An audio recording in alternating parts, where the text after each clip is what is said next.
Hi everyone, this is Debbie Debonaire from the HeartAct, and I am delighted to bring you today for our next Reborn and Rebirth interview, the lovely Catherine Chapman. Hi Catherine, it's lovely to have you with us today. Hi Debbie. Hi, and please introduce yourself, tell us a little bit about you. Thank you so much. So I'm Catherine Chapman. I'm a photographer, a speaker and a mental health advocate. I help women aged 35 plus who suffer depression. I help them achieve self-love and empowerment through an innovative photographic process that I've devised called Face to Face. And I've devised it from my own journey with depression and anxiety, which I will be telling you more about, I think, in the next few minutes. Brilliant. Thank you so much. So, as we said, it's all about reborn and rebirth. So when was your rebirth experience and what caused it? So I've had two significant moments in my life. The first one was in 2015 when I got knocked off my push bike. Somebody opened their door on me and I literally had time to let go of the handlebars and go, ugh, before I hit her door, which she couldn't then shut again. So that was the first one. And the second one was in 2018 when I did a self-portrait shoot after I'd finished some therapy. But the first one, when I got knocked off my bike, that was really significant because I had really bad PTSD, and I remember after I'd hit her car door flying through the air, and I'm a runner, and I remember looking down at my bike thinking, oh my God, I hope my legs don't get tangled up in that because I'll never be able to run again. Oh, and that's just as I just went through the air, and then I landed and bounced, and it really affected me badly. And I've suffered depression, anxiety for most of my life, and I've been in and out of talking therapy for the last 25 out of 27 years. The last 2 years I haven't been in therapy, and this incident just threw me into a massive depression, and I decided that I'd absolutely had enough, and I was going to start to do something differently for my mental health, because what I'd been doing for the past 20 odd years hadn't been working. So I decided that I would tackle one thing at a time, and however long that would take, I would tackle it until it was sorted, even if that took years. So I was going to pick one thing at a time and do it. So I started with, I had some CBT, which was great. Then I decided I would tackle my drinking. I was sitting in the waiting room of the CBT place, and there was a poster on the wall which said, "Do you want to cut down your drinking?" And I looked at it and I thought, and then I came back the next week, I looked at it again, and it just kept niggling at me. And it was self-referral, and I could self-refer via email, which made me very happy because I don't like picking up the phone saying help. That's always been a really, really difficult thing for me to do. So I emailed, and I started tackling my drinking. I had drunk every day for years and years and years. Well done, you. That's fabulous. Well done. And I wasn't drinking masses, but I was drinking too much, and I was drinking every day, and having a day off was really difficult. So there was clearly a problem. So I tackled my drinking, and whilst I did that, the layers of the onion just were coming off, and buried trauma came out, and lots of stuff that I had completely forgotten. So my self-medication through drinking, now that wasn't there. I wasn't numbing myself, so stuff was coming up, and I had incredible counsellors as well. That was an extraordinary time, and that did change my life completely. But I was still in talking therapy. Okay. And it was great, and I had the last 2 or 3 lots of talking therapy I've had were brilliant, but it wasn't quite enough. There was something missing, and I didn't realise there was something missing until my second rebirth had happened. Okay. So I was kind of hindsight is an amazing thing, isn't it? And I love, you know, noticing patterns that we couldn't see before, you know. So I was, at the beginning of 2018, I was coming to the end of, it was my final bout of talking therapy. And I loved the lady I was working with. Did you know it was your final bout, or had you already made the decision that you weren't going to be doing any more talking therapy? Yeah, no, that just happened to be the final one.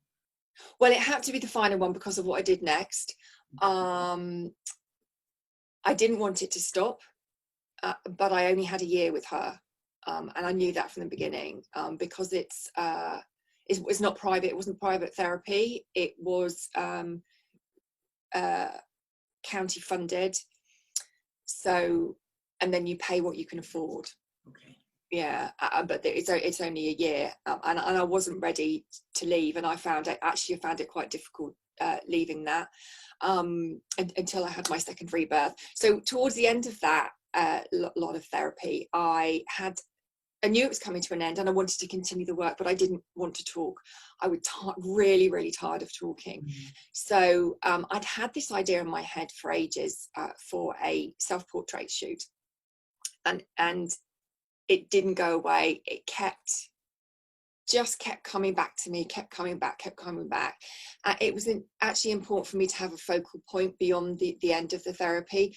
So I was buying props for it, because I was using barbed wire. I was using theatrical blood as well. It was quite an intensive shoot. And I had all these things that I needed to get before I could do the shoot. And then I got the final one, and I thought, I can't put it off anymore. So the therapy came to the end. Sorry to interrupt you, but what made you choose the props that you chose? It was just a vision I had. I mean, I don't use them with any of my clients. It was very personal to me. It was just the vision I had to. I just, when I get an idea in my head for an image, and it's very, very clear, that's what came to me immediately. So the self-portrait shoot was basically, I wanted to sit with my most difficult emotions and photograph what was there, because I was ready to look myself in the eye. I was ready to see what was going on.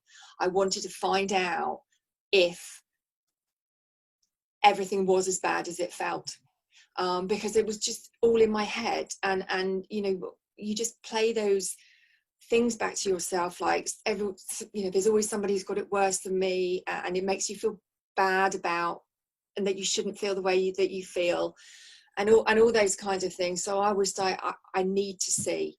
So the barbed wire, I wrapped it around my head. It's very pingy. It's horrible to work with.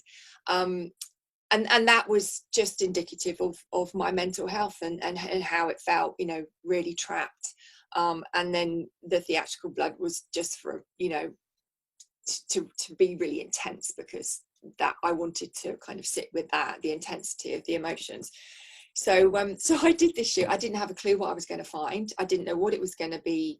I knew it was going to be, you know, difficult, but I didn't know what I was going to find. And I was really, really surprised when I look back at the images, because I didn't hate what I saw. I didn't go, ooh, you know, you look at, you're getting on a bit, or you know, I wasn't picking holes in myself. I was astonished. You didn't see the face, you saw the emotions behind it. Yeah. It was in the eyes, really.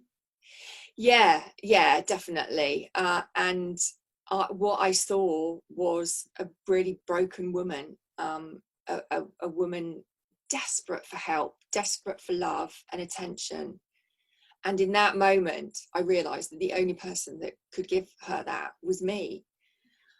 Oh, I've gone goosepimply. Yeah, so if I look, goosebumps. Oh, and it was a defining moment. But it was a process that I went through. So I looked at my images. I didn't look at them again for another 4 months. And when I looked at them again, I could see that I'd been working on myself subconsciously. So what happened was the images went into my subconscious. You can't unsee what you've seen. And my body, I didn't know, my body and my subconscious has started processing the images.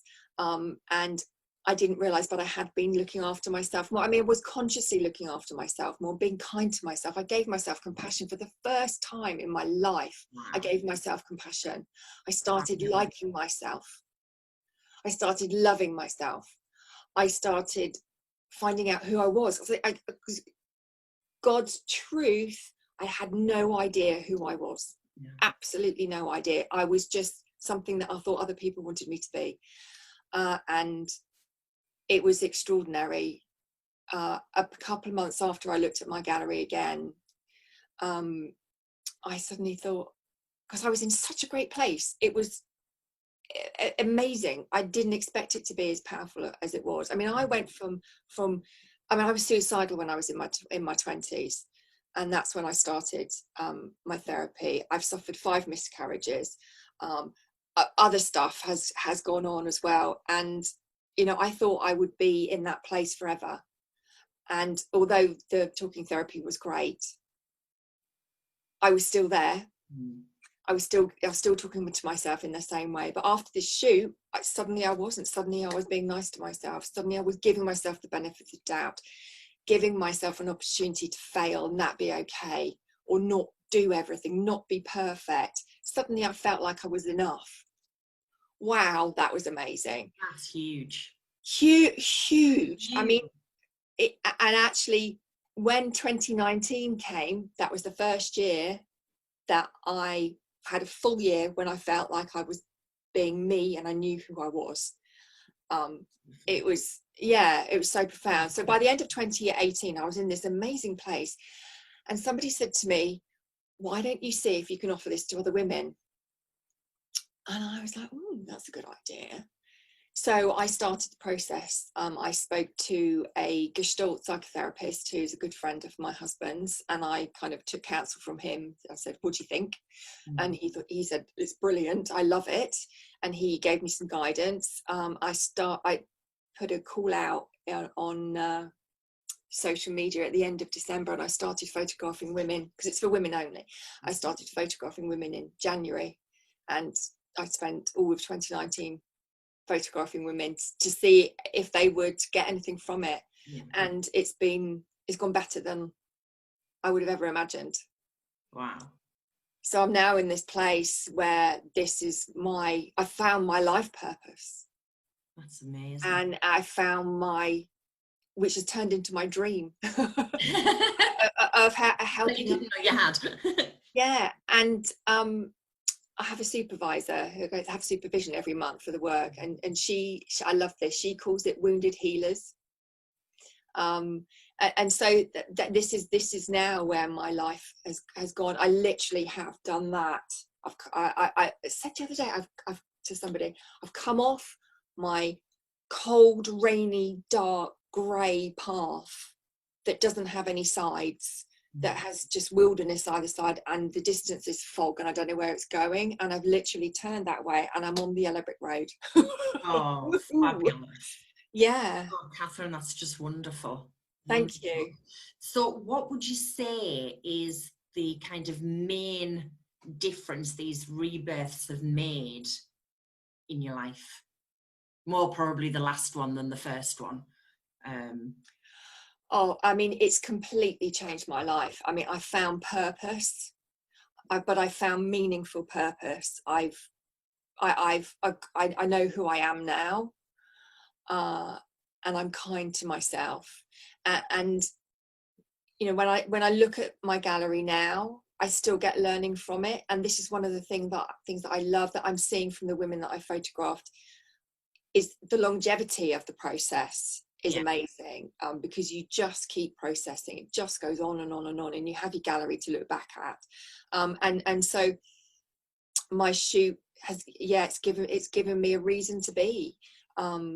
It's giving me meaning and purpose, and you know, I just love the authentic connection. I love bearing witness to women and their story and giving them freedom of expression, and it's just a beautiful space, and it's been utterly life-changing. I mean, talk about a rebirth. Wow. Yeah, you're definitely a phoenix out of the ashes, aren't you? Yeah, bless you. Yeah. That's just a beautiful, beautiful story. And I'm so, so proud of where you are and where you've brought yourself. Because like you Thank say, you. you had those 25 years where you kind of gave it to somebody else to get you out of it. And then you then made the decision, well, actually, it's me that gets me out of it. Yeah, and everything we need to recover, everything we need to do in our lives, you know, that is about that meaningful self-change is all within us. I spent, you know, like you just said, I was looking for someone else to tell me what to do, how to be, how to work it out. And I had all the answers all along. And you know, that was an extraordinary discovery, and incredibly empowering. Absolutely. Mm. That's brilliant, because one of the things that I'm all about is about women taking back the control, you know, and it's not just taking it back from a person, it's No. taking it back from life Yeah. itself, you know, Yeah. because we can give it away in so many different directions, to so many different, in so many different forms, that, you know, you kind of epitomize taking control of your own life from something that you were surrounded by, you know, and you, for whatever the trigger was, you said earlier on in the interview, I needed to start doing it for myself in Yeah. small steps. And Yeah. that's what it's all about, isn't it? Yeah. Yeah. And I mean, that was definitely what happened when I got knocked off my bike. And then 2018 was about being tired of talk. In 2015, when I was tired of being on that depression treadmill, and something had to change. 2018, I was tired of talking about it, and I needed to see it. And actually, interestingly, one of the ladies that I photographed, she has worked in mental health services and was a mental health nurse for a while, and she said that she felt that the face-to-face process gave her what she felt talking therapy lacked for her. You know, because everyone responds differently Oh to yeah, stuff. absolutely. So I mean, you know, when you're a visually led person, the power of these images can be extraordinary, and it's completely transformed my life. And it's really exciting to be in a place where I feel like I can hold women in that space and be that strength for them, and offer it the opportunity for them as well. That's fabulous. So how can people contact you if it's something that resonates with them, and something they'd like to talk about, in case it's a route that they'd like to take? Well, they can head on over to my Facebook page. It's Facebook at facetoface.me.uk, which is also my URL. So you can see me on both of those places, and just PM me, or yeah, just send me a message. There's contacts on my website and on Facebook. I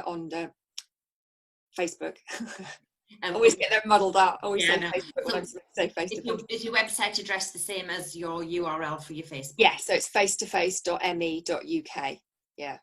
Right, that's lovely. And Catherine, it has been an absolute pleasure and honour to have been able to speak with you today. Your story just, as I say, had me all in goosebumps. You know, it's very, very profound, but very, very powerful as well. Thank you for having me. It's such a pleasure. Thank you so much, Debbie. It's lovely to be on here with you. Really appreciate it. No problem. So everyone, a big thank you to Catherine for being with us today. And just to remind you that the 5-day challenge starts on the 29th of June. That's the Reborn and Rebirth challenge. 5-day challenge, which will make massive changes to women's lives. And you can find out more about it on my Facebook page, which is HeartAct Approach. Thanks, Catherine. Thanks. Bye. Bye, everyone.